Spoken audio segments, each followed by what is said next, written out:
E aí, galerinha do terceiro ano, tudo bom com vocês? Bom, eu resolvi fazer esse vídeo aqui, meninos, pra gente corrigir as últimas listinhas que eu mandei pra vocês, tá? Eu mandei 3 listas de exercício, né, com conteúdo, com vídeos aí e tal, pra vocês assistirem. Aí essa semana, ao invés de passar mais atividade, eu sei que tá maçante, eu sei que vocês já estão cansados de tanta tarefa, atividade, trem pra fazer, né? Eu resolvi deixar o negócio um pouquinho mais leve e aí eu resolvi fazer um vídeo com a correção dos exercícios, tá bom? Que é para dar uma aliviada aí também, para vocês terem um fechamento aí, terem uma noção se vocês estão conseguindo fazer certo ou errado as atividades, né? Apesar que os conteúdos que eu escolhi trabalhar com vocês aí são conteúdos muito tranquilos, né? Eu escolhi trabalhar com a ecologia no EAD, porque a ecologia é conceitual, são conceitos muito simples de entender, não tem quase nada de mecanismo, assim, de manobra mental muito complexa, né? Então eu escolhi fazer isso pelo EAD porque eu acho que é o que tem menos, o que ia dar menos prejuízo, né? Se a gente continuasse com a genética, ia dar trabalho, porque a genética eu tenho que demonstrar, né? Eu tenho que fazer as coisas para vocês verem, é um pouco mais difícil. Tá bem, meninos? Então vocês vão pausar esse vídeo aí agora, vão lá nas listinhas que você já fez e tirou foto e me mandou no Messenger pra gente fazer a correção, tá bom? Você vai pegar a primeira listinha, que é a que trata de conceitos básicos de ecologia. Bom, aí o que essa lista tem? Ó? A questão número 1, ela já vem com uma pergunta muito tranquila, né? Que é o que significa o termo ecologia? O que significa o termo ecologia? Gente, ecologia é muito simples. Ecologia é aquela ciência que estuda a relação entre os seres vivos, tá? A relação entre um ser vivo e o outro e a relação entre um ser vivo e o meio ambiente. Ah, mas como assim, Michael? É simples. Por exemplo, se você adquirir um parasita, por exemplo, esse parasita ele não provoca uma interferência na dinâmica da vida, no seu potencial para reproduzir, para se alimentar, para sobreviver no meio ambiente? Então, a influência que um ser vivo gera na vida do outro ser vivo é o objeto de estudo da ecologia. Tá bom? Outra coisa, por exemplo, você pode pensar assim, ó, será que aumentar a temperatura aumenta ou diminui a capacidade de reprodução de um cardume lá do peixe X? Outro objeto de estudo da ecologia, estudar a relação entre o meio ambiente e os seres vivos, né? Então, o que você vai pensar? A palavra-chave da ciência ecologia é relação, tá bem? Relação, beleza? De um ser vivo com outro ser vivo ou de um ser vivo com o meio ambiente, tudo bem? Vamos para a perguntinha de número 2. Liste os conceitos básicos de ecologia e dê um exemplo de cada. Então vamos fazer aqui, ó. O primeiro conceito aí que eu coloquei nesse material para vocês lerem era o conceito de espécie, né? E esse conceito de espécie a gente já repetiu pelo menos umas 2 milhões de vezes, né? O que é uma espécie? É um conjunto de seres vivos que sejam semelhantes, né? Que sejam comuns e que sejam capazes de reproduzir entre si. Então, se você tem ali um conjunto de organismos semelhantes e esses seres vivos eles conseguem reproduzir um com o outro, e se esse filhote que nascer dessa reprodução for fértil, ali você tem uma espécie. Então, se eu for dar um conceito assim mais diretão, é um conjunto de seres vivos capazes de reproduzir um com o outro e gerar um descendente fértil, tudo bem? Esse é o conceito mais comum para a espécie, que é o conceito reprodutivo. Aí vem um segundo conceitinho, ó, que é de população. O que é população? População é um conjunto de organismos da mesma espécie. Então, se eu pensar assim, o conjunto de tamanduás da Serra de Caldas Novas. Eu estou falando de um conjunto de organismos da mesma espécie, tamanduá, certo? Isso é uma população, beleza? Ah, o conjunto de carrapato do cachorro do Michael. Carrapato não são organismos da mesma espécie? Então, ali você tem um conjunto de organismos da mesma espécie. Então você tem uma população, tranquilo? Outro conceitinho que tem aí, ó, é o de comunidade ou biocenose. O que é a comunidade? É o conjunto de populações. Então se eu falar assim, quantos seres vivos eu encontro no corpo, vamos supor, quantos seres vivos eu encontro numa árvore? Você vai encontrar na árvore provavelmente formiga, um ninho de passarinho, um cupim, sei lá, um monte de bactéria, um monte de fungo, quer dizer, o conjunto de todos os seres vivos, de várias espécies que você encontrar num determinado local, você vai chamar isso de comunidade, tudo bem? Ou biocenose, ok? Aí vem um terceiro conceito, ecossistema ou sistema ecológico. O que é o ecossistema? É quando você pega essa comunidade e analisa ela em conjunto com os fatores abióticos. Então, dentro de uma comunidade, você tem fator biótico e fator abiótico. Maicon, o que é um fator biótico? Biótico. Fatores bióticos são os fatores que são vivos, beleza? E fatores abióticos são aqueles fatores que não são vivos. Então, se eu pensar assim, por exemplo, a Serra da Canastra, lá, é um ambiente de cerrado lá. Ali eu tenho um ecossistema, certo? Então eu tenho uma comunidade, um monte de seres vivos lá de várias espécies, mas eu tenho uma temperatura, que é um fator abiótico, eu tenho um clima, que é um fator abiótico, eu tenho uma acidez do solo, eu tenho uma luminosidade. Então, quando você junta os fatores abióticos com os fatores bióticos, aí você tem um ecossistema, tudo bem? Aí vem o biótopo, que é a área física onde uma determinada comunidade vive. Tipo, se eu estiver falando de uma serra, qual é a área física? A serra, isso é o biótopo. Tudo bem, meninos? Outro conceito importante, nicho ecológico. O que é o nicho ecológico? É o comportamento de uma espécie. Pode entender assim, o comportamento. Por exemplo, qual é o nicho ecológico do macaco? Bom, o que o macaco come? Faz parte do nicho. O fato do macaco subir em árvore faz parte do nicho. O fato do macaco, de vez em quando, dar uma mergulhadinha no corvo faz parte do nicho, é o comportamento, o estilo de vida do bicho. É o nicho ecológico, né? Há quem diga que é a profissão do bicho, o que ele faz? Tudo que está envolvido ali com o comportamento dele. Se ele forrageia de dia, se ele forrageia de noite, tá? Tudo isso faz parte do nicho ecológico. Aí tem o ecótono. O que é o ecótono? A região de transição entre duas comunidades ou entre dois ecossistemas. Então, por exemplo, vamos supor o que eu estou olhando assim, vamos supor um lago. O lago, ele é um ecossistema, não é? Tem peixinho, tem bactéria, tem fungo, tem não sei o quê. Tem uma translucidez da água, tem a temperatura da água, ou seja, tem um monte de fatores ali que são abióticos. Aí, perto da lagoa, eu tenho uma região de mata. A mata é outro ecossistema. Você não tem ali uma região de transição, a beirada do corgo? A beirada do corgo é corgo ou é terra? É uma região de transição, né? É uma região intermediária. Então, para essa região intermediária, você dá o nome de ecótono, tudo bem? E aí você tem a biosfera ainda. O que é a biosfera? A biosfera é tudo, é o planeta inteiro, é toda a área do planeta Terra na qual você encontre vida, ou seja, é tudo, tá? A biosfera é o planeta inteiro. É qualquer região do globo terrestre, né? No qual você encontra ser vivo, tudo bem? Faz parte da biosfera. Vamos lá, número 3. Olha para a questão número 3 aí da sua listinha. Ó. Diferencie produtores, consumidores e decompositores. O que é o produtor? Produtor é aquele organismo que produz matéria orgânica. Como assim, Maicon? É aquele organismo que é autótrofo. O que é um organismo autótrofo? É aquele que tem a capacidade de produzir matéria orgânica.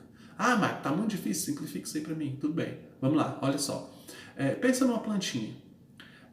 A planta não faz fotossíntese. Quer dizer, ela não faz uma reação do gás carbônico que ela absorve do ar, faz esse gás carbônico reagir com água, utilizando para isso a energia da luz do sol, e aí transforma em matéria orgânica, né, que geralmente é a glicose, né, ou amido.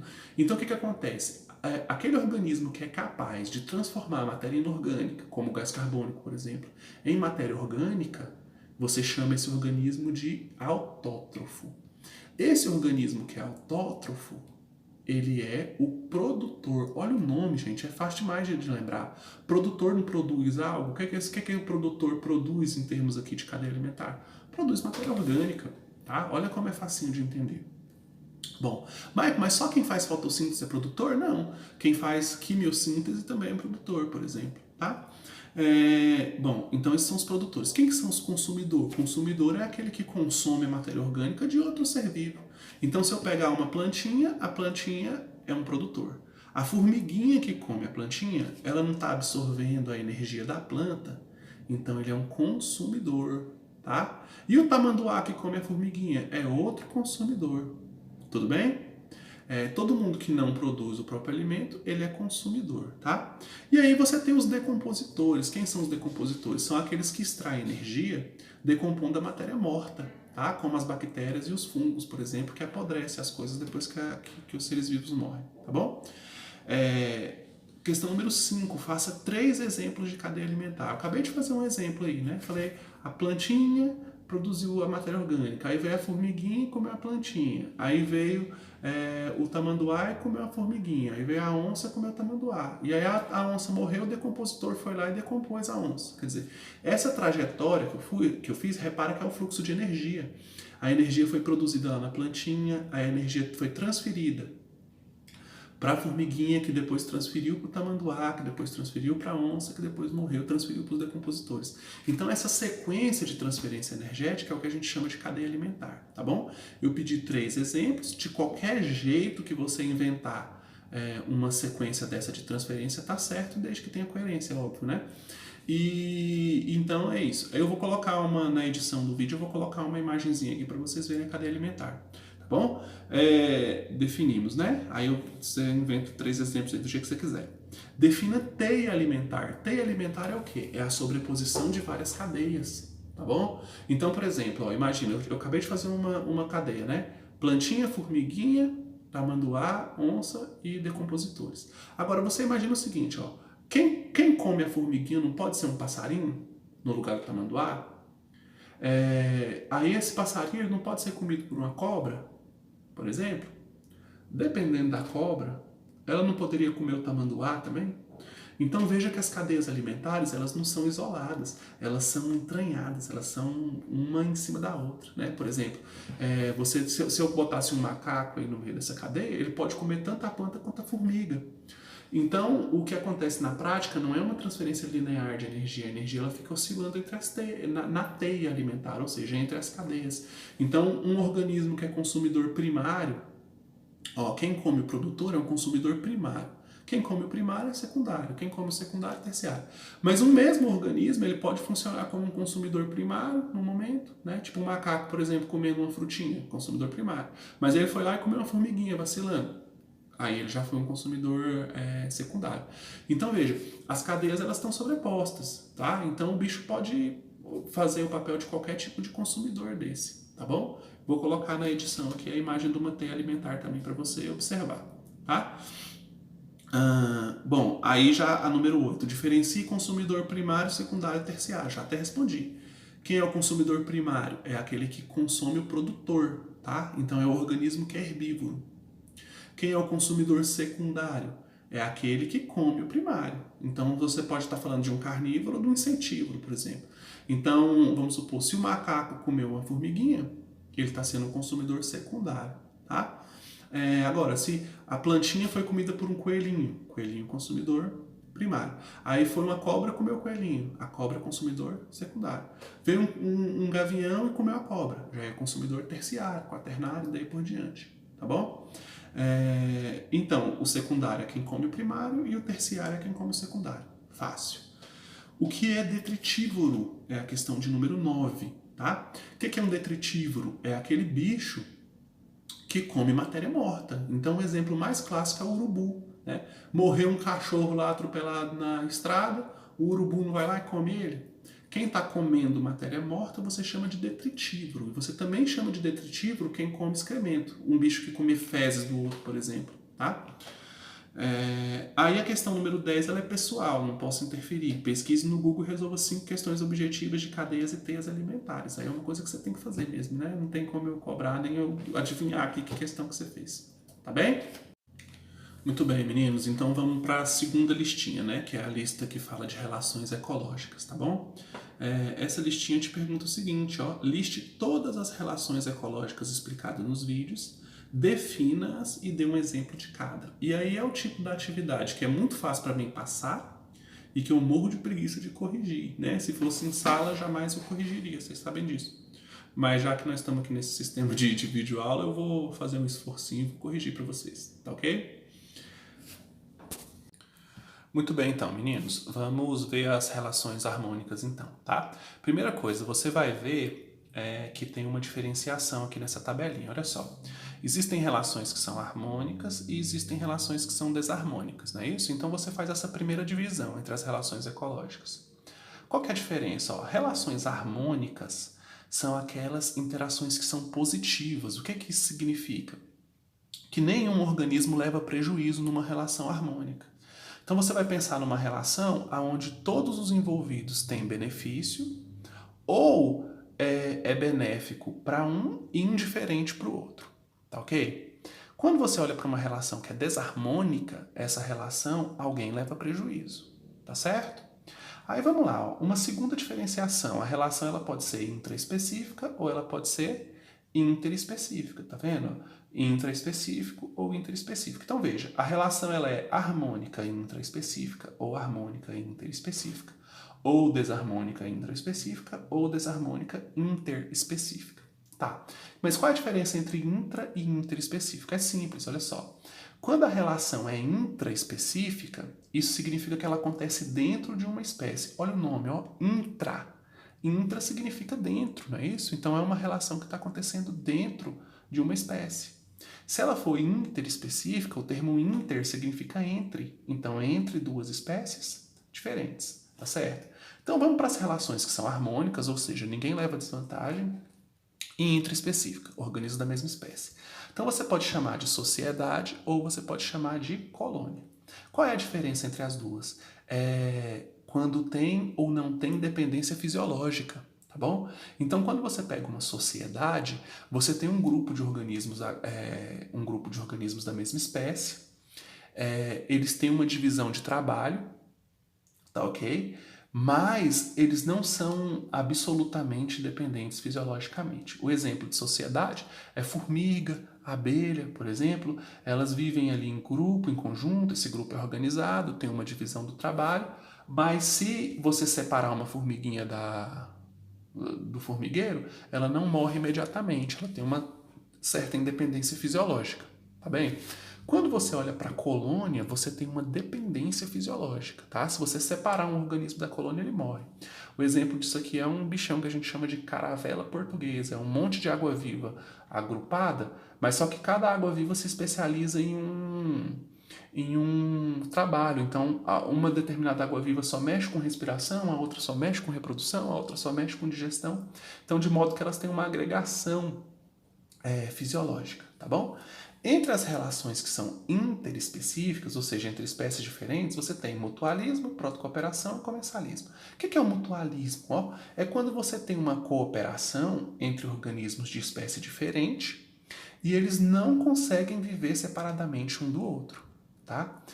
Qual é o exemplo disso? Por exemplo, no nosso intestino, no intestino humano, você tem uma série de bactérias ali que são as responsáveis por fazer a digestão de alguns nutrientes. Se você tirar a bactéria do seu corpo, a bactéria morre e você também morre.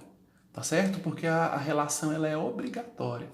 Então, se você tem uma relação que é harmônica entre espécies diferentes e ela é obrigatória, você tem um mutualismo. Tá? Tem exemplos de mutualismo, você tem o cupim com um protozoário no trato intestinal do cupim, as bactérias do rumen da vaca e a vaca, você tem, por exemplo, o líquen, que é uma associação entre fungo e água, que são organismos que a convivência deles é obrigatória. Quando a convivência não é obrigatória, aí você tem a protocooperação. O que é a protocooperação? Cooperação mútua, mas sem dependência indispensável. Por exemplo, o jacaré e o pássaro palito. O pássaro palito é um passarinhozinho que pousa dentro da boca do jacaré e come as carninhas lá. Tá certo? Ajuda o jacaré? Ajuda porque faz higiene. Ajuda o passarinho? Ajuda, porque é fonte de alimento. Mas o jacaré vive sem o passarinho? Vive. O passarinho vive sem o jacaré? Vive também. Então é o quê? Protocooperação, tá bom? E ainda tem o comensalismo, que é quando um organismo se alimenta dos restos da alimentação do outro. O exemplo mais comum é o tubarão e a rêmora, né? Rêmora é um peixinho que fica lá pregado lá no tubarão. Quando o tubarão se alimenta, enche o ambiente em volta ali de pedacinhos de carne, de restinho. A rêmora vai lá e come esse restinho, tá beleza? Então exemplo de comensalismo, né? Entre as relações que são desarmônicas e intraespecíficas. Então, intraespecífica entre organismos da mesma espécie, ok? Canibalismo é quando um ser vivo come o outro ser da mesma espécie. Nossa, Maria, que isso existe? Existe. Por exemplo, um leão macho. Quando ele derrota um macho alfa, ele vai lá e come os filhotinhos do outro leão, para não deixar prosperar ali filhote de um leão diferente. O que é isso? Canibalismo, comer ser da mesma espécie, tá bom? E ainda tem a competição intraespecífica, que é isso, competição entre dois organismos da mesma espécie. Quando dois machos brigam para reproduzir com a fêmea, por exemplo, eles estão competindo pela fêmea. Quando dois organismos da mesma espécie brigam com comida, ou briga pela comida, ou briga por um abrigo, tá bom? É uma competição intraespecífica entre organismos da mesma espécie. Competição intraespecífica, aliás, desculpa, interespecífica, é aquela competição entre organismos de espécie diferente. Tá? Como assim? O leão e a hiena, por exemplo, eles disputam ali a presa, né? O leão mata um bicho, aí a hiena fica em volta tentando tomar a comida do leão, o leão tem que espantar as hienas, tá? É um exemplo de competição interespecífica. Todos esses negócios, todas essas relações tem inúmeros exemplos, tá? Eu recomendo que vocês vão na internet lá e coloquem exemplo de cada uma para você ficar ligado, tá? O que é o amensalismo? É quando um ser vivo produz uma substância que atrapalha o crescimento do outro. Então, por exemplo, tem algumas plantas que ela cresce num lugar, ela não quer competir com outra planta por luminosidade, pelos nutrientes do solo, aí ela produz ali uma substância que mata as outras plantas, uma espécie de veneno, tá bom? É um outro exemplo de amensalismo. Aí você tem o predatismo também, que é a relação predador e presa, é quando um ser vivo come o outro para se alimentar. Por exemplo, quando a gente come uma vaca ou quando um leão come um coelhinho. E você tem ainda o parasitismo, que é quando um ser vivo se alimenta explorando o metabolismo do outro, tá? É os vermes que tem nos buchão de vocês aí, por exemplo, tá? As bactérias no nosso corpo, as que são parasitas, né? E etc. Tudo bem, meninos? Essa é a resolução da nossa listinha de número 2. Bom, e aí chegou a hora da gente corrigir a listinha, a terceira lista, que foi aquela listinha que a gente passou sobre embriologia. Então você se lembra, primeiro a gente fez uma live no Instagram, né, onde eu expliquei a matéria lá, e aí depois eu passei uma listinha para resolver, com um textinho e tal, com alguns vídeos na internet também, tá bom? Então vamos resolver essa listinha agora. A questão número 1, o que a embriologia estuda? Qual é o objeto de estudo da embriologia? Olha o nome, o que ele sugere? Embriô. Não sugere embrião? É exatamente isso que estuda, tá? Embriologia é aquela ciência que estuda o desenvolvimento embrionário, os mecanismos, os processos através do qual os gametas, né, no caso, o espermatozoide e o óvulo, se combinam, vão se desenvolvendo, multiplicando, até dar um bebezinho que nasce, né? Até dar um feto e dar um bebezinho. Então, quais são os processos que levam ao desenvolvimento dos gametas, passando pelo embrião, pelo feto, até dar um serzinho humano, até o nascimento, né? Então, esses mecanismos é que são o objeto de estudo da embriologia, tá certo? Aí vem a questão número 2, o que é a gametogênese? Gametogênese é o processo de formação dos gametas. Então, gameta, o que é o gameta? Gameta é aquela célula reprodutiva, é aquela célula que as espécies que fazem reprodução sexuada utilizam para reproduzir, para transmitir seu material genético. Então, se eu trazer para a espécie humana, o homem, qual é o gameta masculino? É o espermatozoide. Então, o homem, o macho da espécie humana, produz um espermatozoide, e nesse espermatozoide você tem metade da informação genética daquele homem que produziu o espermatozoide. O processo de formação desse espermatozoide você chama de gametogênese, né? Formação do gameta. No caso do homem, mais especificamente, você chama de espermatogênese. Por quê? Formação do espermatozoide. Qual que é a gametogênese da mulher? Qual que é a gametogênese feminina? É a ovogênese ou ovulogênese, ou seja, a produção do óvulo. Mas, Marco, o que tem nesse óvulo? Lá dentro do óvulo você tem metade da informação genética da menina. Tudo bem? Então, a gametogênese é isso, a formação dos gametas. Ovogênese ou ovulogênese na mulher, espermatogênese no homem. Beleza? Número 3, o que é a fecundação?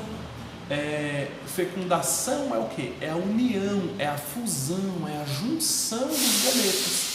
Masculino e feminino, espermatozoide e óvulo. Então, fecundação é o nome que você dá para a união desses gametas, para a fusão. Tá beleza? Essa é a questãozinha número 3. Questão número 4. Liste as etapas do desenvolvimento embrionário e descreva-as. Então, olha só. Essa é a única questão que tem alguma dificuldade. Né? Vamos falar sério, as outras estavam muito fáceis. Tá. Qual que é a primeira etapa do desenvolvimento embrionário? É a fecundação que eu acabei de explicar. Não é isso? Fez a fecundação vai originar uma única célula, que a gente chama de zigoto. Esse zigoto vai sofrer uma série de clivagens, que é uma divisão celular que gera células cada vez menores, então a célula vai ficar cheinha de um monte, essa uma única célula vai se dividir várias vezes e vai formar uma massa celular, um amontoado de células, que a gente chama de mórula. Vai começar, então essa é uma etapa, né? A etapa da mórula. Aí a mórula vai começar a encher de líquido por dentro, né? Aí vai formar uma cavidade. Essa cavidade a gente chama de blastocele. Então, quando a blastocele estiver formada, você vai chamar esse embrião de blástula. Aí a blástula vai sofrer um dobramento. Nesse dobramento, você vai formar uma outra cavidade dentro do embrião. E você vai formar um orifício de entrada dessa cavidade que acabou de se formar. Esse orifício de entrada a gente chama de blastóporo, né? E essa segunda cavidade a gente chama de arquêntero. Então, quando isso acontecer, você vai chamar isso de gástrula. Depois vai se formar um tubinho embrionário, um tubinho nervoso, aí você vai chamar ele de neurula, tá? O embrião, não é uma outra etapa, a etapa da neurula. E depois da neurula, esse embrião vai entrar num mecanismo que a gente chama de organogênese, que aí você viu lá que tem 3 folhetos embrionários, cada folheto vai gerar uma série de tecidos, né? Se for 3 folhetos, se a gente vai falando de embriologia humana, né? E aí você vai ter 3 tecidos lá, e cada tecido, 3 tecidos embrionários, esses tecidos embrionários vão originar os tecidos dos adultos, né? E esse processo a gente vai chamar de organogênese. Aí vai vir a fase fetal depois, que você vai chamar de embrião de feto. Na fase fetal que você tem um amadurecimento, um crescimento dos órgãos, e aí você tem o nascimento do bebezinho. Tranquilos, meninos? Galera, fica com Deus, brigadão aí por ter assistido o vídeo aí, por ter tido essa paciência. Dizer para vocês que eu tô com muita saudade de todo mundo, tô sentindo muita falta de dar aula. Do mesmo jeito que vocês estão angustiados, eu também tô, e todos os meus colegas também estão. A gente está dioturnamente conversando, discutindo o que a gente faz para diminuir a angústia de vocês, que eu sei que vocês estão perdidos, vocês estão tudo... o pessoal está conversando comigo aí, falando, nossa, Michael, eu não estou conseguindo ter disciplina, às vezes é muita lista, às vezes tem muita coisa para copiar, às vezes eu não consigo fazer tudo, às vezes eu não tenho tempo. Tá? Tem muita gente que está tendo dificuldade de fazer porque às vezes a pessoa não tem um celular e aí só consegue acessar um celular quando o pai chega, e aí o pai só chega à noite, a pessoa não consegue mexer direito. Tem gente que não tem internet, tem gente que o pai é autônomo, está sofrendo dificuldades financeiras horrorosas, né? Então não está conseguindo fazer as tarefas por causa disso. E eu quero dizer para vocês o seguinte, gente, quem está passando por dificuldade de fazer a lista, por esses motivos que eu citei, tá? Problema, não tem celular, não tem internet toda hora e tal. O que eu quero dizer para vocês? Nós, professores, nós estamos sensíveis a isso, tá, gente? A gente não está dando conta de resolver isso de imediato, porque não tem como a gente comprar um celular e levar para vocês, não tem como a gente instalar a internet na casa de vocês. São problemas que a gente também não consegue resolver. Mas o que a gente consegue resolver, o que a gente tem de combinação, de acordo é assim, a gente não vai prejudicar nenhum aluno que esteja passando por dificuldades, tá? Então, essa pandemia vai acabar, esse momento vai passar, e quando a gente voltar a se reunir, a gente vai criar estratégias para poder ajudar ou recuperar esses alunos que por acaso, por dificuldade, por problemas, não estão conseguindo fazer as atividades, tá? Então, se você sabe de um colega que está nessa situação, se você conseguir mostrar esse vídeo para ele ou mandar esse vídeo para ele assistir no momento que ele tiver possibilidade, tá? Faça isso, porque eu queria muito tentar consolar o coração de quem está sofrendo com isso. Tá? Porque nós professores, a gente sabe, a gente não está passando atividade assim de sacanagem para te lascar, para te dar trabalho, não. A gente está fazendo o que a gente tem que fazer, que a gente não pode se negar de estudar, né?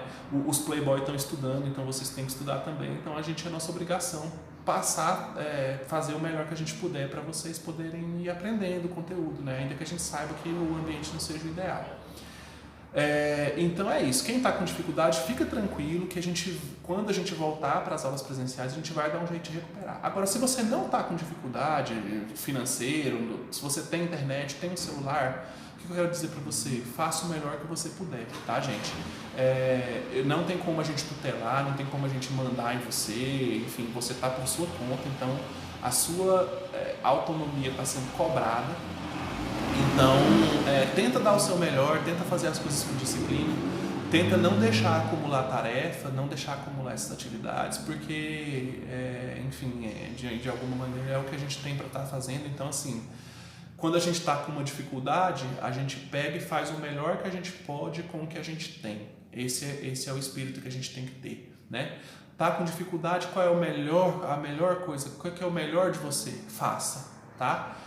Seguindo esse tipo de instrução, a gente acaba conseguindo obter retorno, né? O que a gente planta, fatalmente a gente colhe, não necessariamente no tempo que a gente quer, nem da forma que a gente quer, mas os resultados para quem se esforça costumam ser positivos. Então, assim, recomendo fortemente que vocês que têm condições, que estão dando conta que estão tendo o privilégio, né, de ter internet, de ter celular, de ter um computador para fazer as atividades, dê o seu melhor, tá bom? Galera, fica com Deus. Qualquer coisa, me fala comigo no Messenger, fala comigo no Instagram, que eu estou à disposição para conversar com vocês, ok? Fica com Deus, tchau, tchau.